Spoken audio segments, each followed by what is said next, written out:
Hi, ఈరోజు ఈ వీడియోలో రుచికరంగా వంకాయ కూర ఎలా వండుకోవాలి తక్కువ టైంలో అనేది చూద్దాము.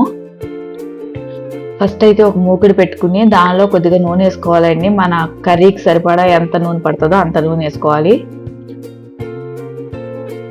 ఇప్పుడు ఇందులో ఉల్లిపాయ, పచ్చిమిరపకాయ వేసి మంచిగా మగ్గనియాలి.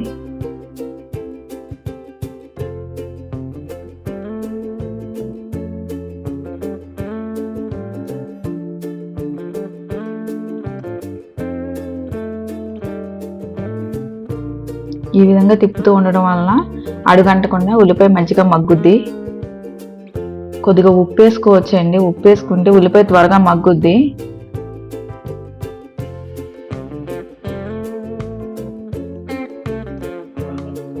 ఈ విధంగా చక్కగా మగ్గినాక కరివేపాకు వేసుకోవాలి.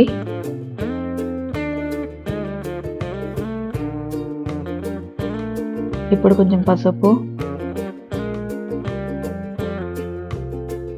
కొంచెం కారం, మన కర్రీకి సరిపడా వేసుకోవాలి. ఇప్పుడు వేయటం వల్ల ఏంటంటే ఉల్లిపాయ ముక్కలకి మంచిగా పట్టి మనం వేసే వంకాయ ముక్కలకు కూడా మంచిగా పడుతుంది, కూర మంచి రుచి వస్తుంది.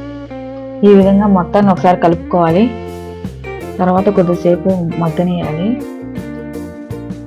ఇప్పుడు వంకాయ ముక్కలు వేసుకోవాలి.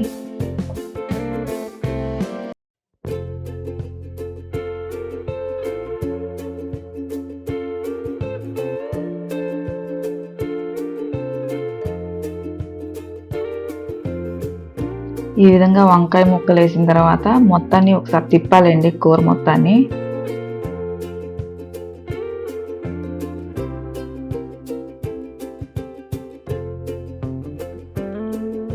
వంకాయ ముక్కలు వేసిన తర్వాత కూర మొత్తం ఒకసారి కలిపి మూత వేసి ఆవిరికి మంచిగా మగ్గబెట్టుకోవాలి. మధ్య మధ్యలో తిప్పుతూ ఉండాలండి. తిప్పుతూ ఉండటం వలన అడుగంటకుండా ఉంటుంది, మంచిగా మగ్గుద్ది.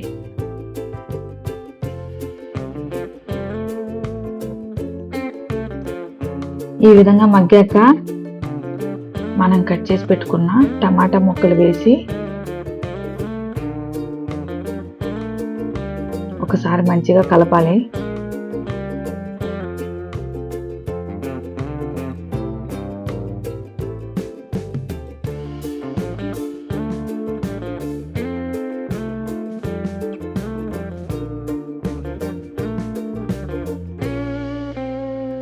మీరు ఇక్కడ చూస్తున్న విధంగా కూర ఉడికిన తర్వాత కొద్దిగా నీళ్లు వేసుకుని మంచిగా ఉడకనియాలి.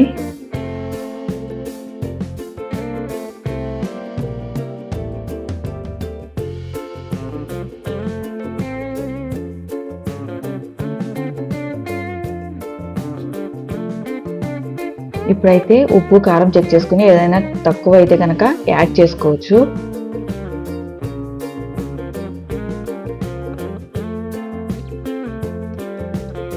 మంచిగా కలిపిన తర్వాత ఈ విధంగా మూత వేసి మగ్గనియాలి. తర్వాత మధ్య మధ్యలో మూత తీసి తిప్పుతూ ఉండాలి. మనకి సరిపడా పులుసు వచ్చే విధంగా చూసుకోవాలి.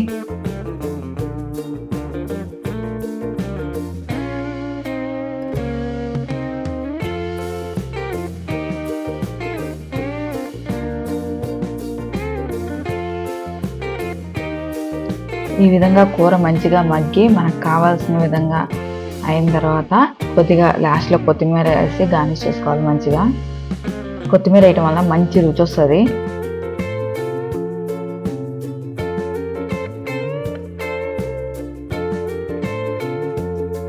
ఈ విధంగా చక్కగా ఉడికిన తర్వాత మొత్తాన్ని ఒకసారి కలుపుకొని మూత వేసి స్టవ్ ఆఫ్ చేసుకోవడమే. మీకు కనుక నా వీడియోస్ నచ్చితే లైక్ చేసి సపోర్ట్ చేయండి. నా కొత్త వీడియోస్ మీరు చూడాలి అని అంటే నా ఛానల్ని మీరు సబ్స్క్రైబ్ చేసుకోండి. నెక్స్ట్ వీడియోలో కలుద్దాం. బాయ్.